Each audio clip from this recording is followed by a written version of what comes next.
سلام الله عليكم صاحب بيال مال والبود جوكتان إيه سوى البود إيدا ونيسان هبين ونكسن كنا سوى هذا برنامج كاني بنيكا وحن روا إنان بل ديرة دايرة سارو هذا الهين حوجن أو كوبادن مقدشو قبل دلكا إيو براها بلشدا أو أي صومالي دو استعماشو تاسو كو آدن أما دور بقول أو كن أو قف أي سؤال إسكوي دينا يعني وليه كويس جدا نوع عصب أو أي نقد دون تحكم ده رجع كسو مقندونا مدرتا إن كح مدحوينها كحيرا يدو أي إسرار ربط كراس تبدي حكومة ده كواس أو هل قبيل أنا نهين وقبيلة الصومالية ولمبا سيها داود إنه دم الجديد قبيل والبا كجري كرا أما UPD haddana waa kooxdii campaign-ka ama ololaha madaxweyne xasan sheekh ee mar labaad wax weyn ku darsaday waqti iyo maal aragti iyo wixii markaa kaga aadanaa dadweynuhuna way isweydiinayaan hebel ma wasiir buu noqon doonaa hebel ma la cuni doonaa hebel ma soo laaban doonaa hebel saaxiibadii madaxweynaha wasiir nooca u qaadan doonaa qabiilada qaar ma qadi doonaan anigoo kaashanaya khibradii yareed oo aan xamar kala imid anoo moog in ka badan 10 sano una nugul xogaha hoose ee dawladda waxaan rabaa shacabka Soomaaliyeed maanta intaanan sharxitaankan ama barnaamijkan u guda gelin bal wixii xamar aan ku soo arko qodobkan quseeya ilaa wax walba waxbay quseeyaan war kastana waqtigiisu yimaaday barnaamijkan war quseeya ayaan rabaa inaan ummadda Soomaaliyeed la wadaago idinkana waxaan idinka codsanayaa in barnaamijkan oo kiina ah aad muuqaalkan like-tan ugu dadaashaan share-na aad siisaan barnaamijku waa kiini waa dhammaanteen waa yahay horta anigoo Cabduqaadir Boos ah intaan barnaamijkan xukuumadda cusub iyo sida wax loo wado iyo yaa loo guda gelin ama aan u daadegin xamar waxaan ku soo arkay aniga madaxweyne sahan ah oo Soomaaliya sahan u ah erga u ah is ogna inuu ergaya waxaan tagay filla Soomaaliya oo haatan looga arrimiyo dalka Soomaaliya waqti kii ugu sharaf badnaa aan dhihi karo nolosheedii intaan noolayna wuxuu ahaa waqtigii aan madaxweynaheena sharafta leh xasan sheekh maxamuud aan kula soo kulmay maxaan ka bartay kulankiisi iyo sheekadiisi waxaan ka bartay in badan oo aniga awal ogeyn inuu Soomaaliya madaxweyne mar labaad u qalmo inuu ahaa shakhsigii ugu wanaagsanaa ee bedelay nidaamkii fashilmay ee hore iyo guri idis waxaan soo arkay madaxweyne marka laga soo tago oday Soomaaliyeed oo sahan ah erga ah Soomaaliyana sahan ugu maqan meesha ugu wanaagsaneedna u wado haddii ilaahay uu garab ku siiyo waxyaabaha aan ka soo barta madaxweynaha hadda ama dadka muqdisho u dhow madaxweynaha aad weydiin kartaan madaxweynaha dadka qaar ee diidan siday u fikirayaan isagu maaha madaxweynaha waxaa laga hayaa intan xamar joogay argoosi dawladeedu ma martigeli doonto ayuu campaign ku soo galay xamarna hadda cid walba oo madaxweynaha u dhow waad soo weydiin kartaa ama maalin waad ogaan doontaa madaxweynaha waxa laga hayaa inuu yiri aniga markaan guuleystay mise inta tartanka ku jira markaan guuleystay waxa aan dareemayo iyo markaad murashax tahay waa mid laba waay laga yaabaa madaxweynuhu waa bini aadan intuu murashaxa ahaa madaxweynihii ka horeeyay Mr EVC ayaa weeraray diyaaradda ka celshay qofku waa bini aadan waa caroon karaa laakiin xasan sheekh wuxuu u muuqdaa hadda mid markuu guuleysto kadib xalay dhalay ka dhigay wixii isaga iyo saaxiibada kale ee murashaxiinta ah inta loo geystay oo iska cafiyay shakhsiyadiisa garan maayo murashaxiinta kale xasan sheekh ma jirto hadal aan maanta cadeynayo ma jirto wax la yiraahdo xasan sheekh milkiile xaraan xarmatullah ay agtiisa ka tahay anaa wallaahi kugu dhahay billaahi kugu dhahay tallaahi waana sheeko uu ka dharagsan yahay milkiile iyo dadku waxay ku sheekaystaan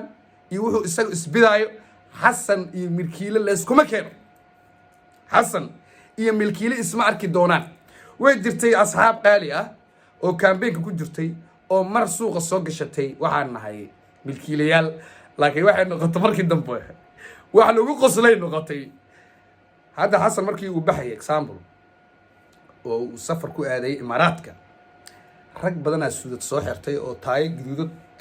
guduud ah soo wada xirtay oo islahaa wafdiga waa raacisiin oo ku jiray raggii kaambeenka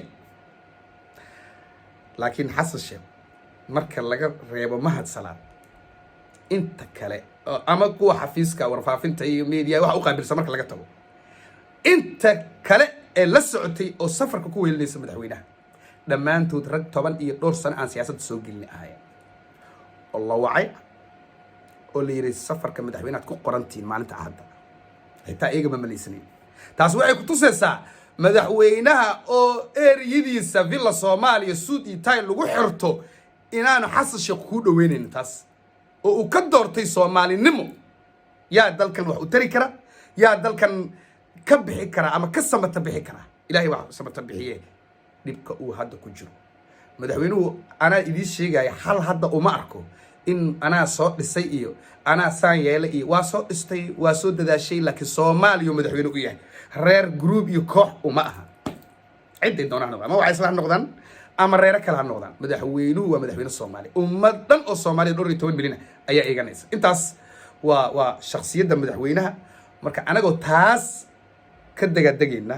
waxba ka fahmi kartaa xukuumadda la isku hadal haya hadda iqaabka loo dhisay horta madaxweynuhu uu yeeray raggii soo dhisay casho sharaf buu u sameeyay wuxuuna ku wargeliyay marka hore ama wuxuuna ugu mahad celiyay waqtigoodii jihdigoodii fikirkoodii maalkoodii xooggoodii iyo wax walba oo ay kaga qayb qaateen inuu mar labaad madaxweyne soo noqdo abaalkeedana waa u haayaa oo muwaadiniin Soomaaliyeed laakiin wuxuu saaxiibadiisa soo dhistay u sheegay in xukuumad cusub ama awood qaybsiga dalkan 4.5 oo ay xukuumadda hadda ugu horeyso inaan loo eegi doonin saaxiib hore waaye UPD ku jira xisbigu waa guuleystay qasama xisbigu inay wadaan xilal helaan si Soomaaliya ay hore ugu socoto waa laga yaabaa in qaar ka tirsan xisbigaas ay soo muuqdaan ilaa waa dad aqoon-yahano ah dad wax soo bartay una qalmaan xisbiga ku jirta dambi ma aha inay xil ku waayaan waa qalad laakiin sidii waayihii hore ama dawladii hadda dhacday saaxiibkeeyaa tahay nidaamku geena la taliya amniga madaxtooyada ka dhiga ana ila jooge ma jirto kamana hoos shaqeyso mana ka hoos shaqeyn doonto xukunka xasan sheekh soo hore u sheegay waa same argudashada camal waa marka saaxiibadii ayaa waxay hadda wadaan inay golihii wasiiradoo dhan iyagu ila reero badan ilaa majarteen baa ku jira haween baa ku jirta cid walba ku jirta dir baa ku jirta hawiya ku jira 25 baa ku jira in ayaga maadaama qabiil walba ay leeyihiin in ayaga iska soo dhaxulaan ra'iisul wasaaraha mataqaana wasiirada nooc ay doonaan iyo qabiil walba laakiin ra'iisul wasaare Hamza ayaa liraa ninkaas iyo madaxweyne xasan sheekh labadooda waxay ka simeeyeen in la dhiso xukuumad midnimo qaran ah oo ay ka soo muuqdaan midowgii murashaxiinta madaxda qaar ee maamul goboleedyada rag ay wataan golaha wasiirada lagu daro taasay leeyihiin dawladdu mucaaradnimadeeda way ku yaraan doontaa 4 sano ee soo socota mucaaradnimada hoos u dhacaysa in Soomaaliya hor u socotaan laga shaqeynaa laakiin kooxda madaxweynaha ku xeeran iyagu waxay soo jeedinayaan in xukuumadda dhanba ay noqoto UPD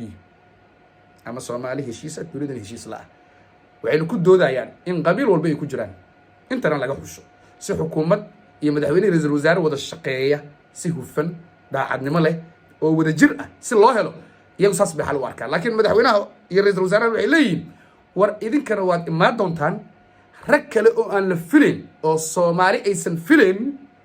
iyagu qudhoodana aysan filayn inay xukuumadda ka soo muuqdaan Xamsi iyo Xasan Sheekh waxay leeyihiin waa laga soo qaybgelinayaa xukuumadda waxayna u badan tahay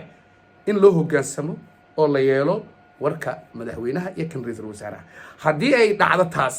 waxaa laga yaabaa rag badan oo hadda hadda tareenkaba inay wadaan aad moodid tareenkaba inay wadaan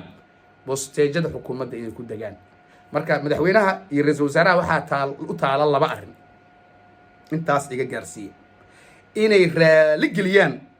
kooxdii soo dhista way istaahilaan kooxda in la raali geliyo oo ay soo muuqdaan iyo in ummadda Soomaaliyeed oo dhan ay qanacdo ayaa madaxweynaha iyo ra-iisul wasaaraha hor taallo annagu ma nihin muxaafad xajir ah indha la'aan ah qalad iyo sax madaxweynahoodu ku taageera ma nihin waa sharfan yihiin madaxweynaha iyo ra-iisul wasaaraha laakiin waxaan leeyahay anigu kulley wasiir uma socdo wasiirna noqon maaye haddee laakiin waxaan leeyahay aniga fikirkayga cabdiqaadir boos ahaan oo waliba malaayiin halkan ku taxan ay la qabaan madaxweyne iyo ra-iisul wasaare hal xisbiyaad wada tihiin waxaa laga yaabaa ama macquula xisbigiinu inuu madaxweyne iyo ra-iisul wasaare inta qaatay way ka badan tahay axsaabta kale ee siyaasadda inay ka soo muuqdaan xukuumadda xataa xisbigii hore ee farmaajo rag ka tirsan oo tayo leh in la soo cesho oo aqoontooda iyo tayadooda aan la dhihin madaxweynihii EVC ahaa iyo kii dadka dili jiray ayay la shaqeeyeen inaanan la dhihin kuwooda aan dembiga lahayn kuwooda aan taariikhda meel xun kaga jirin kuwooda aqoonta leh ee dalkan u shaqeeyey min wasiir min mataqaanaa waxay doonaanba in ayaga qudhooda fursada siiyo Soomaaliya waxay ku jirtaa marxalad adag dunidii oo dhanna aan ka dib dhacnay 32 sano wax ka sii badan madaxweyne Allah ka dhigo ummadda Soomaaliyeed oo dhanba qulubtooda waxa ku jirta kii samata bixi lahaa dalkan nin aan adiga ahaynna Soomaaliya uma hayno Soomaali kalena uma hayso waana sababta Soomaaliya ay laba fursad ku siiso kuwii ka horeeyay ama kuwa imaan doona xataa aysan helin fursadaas Soomaaliya waxay u baahan tahay hal xoog uma baahna haddii xoog rabta kii hore ee hadda baxay jarka ku jiro ayaa la heesan lahaa Soomaaliya way daashay waxay u baahan tahay hal iyo shakhsi la yiraahdo Xasan Sheekh Maxamuud oo markan ka bisil intaan ka soo arkay in madaxweynihii hore ee farmaajo ka horeeyay maaha Xasan Sheekh u diyaara inuu legacy ka tago Xasan Sheekh markii uu xukunkiisa dhameysanayo ay leeyihiin ilaahow mar saddexaad iyo mar afaraad iyo mar shanaad noo keen ayaan indhahayga soo saaray adiguna berri 2 sano ama 4 sano ayaad indhahaada ku arki doontaa nabaday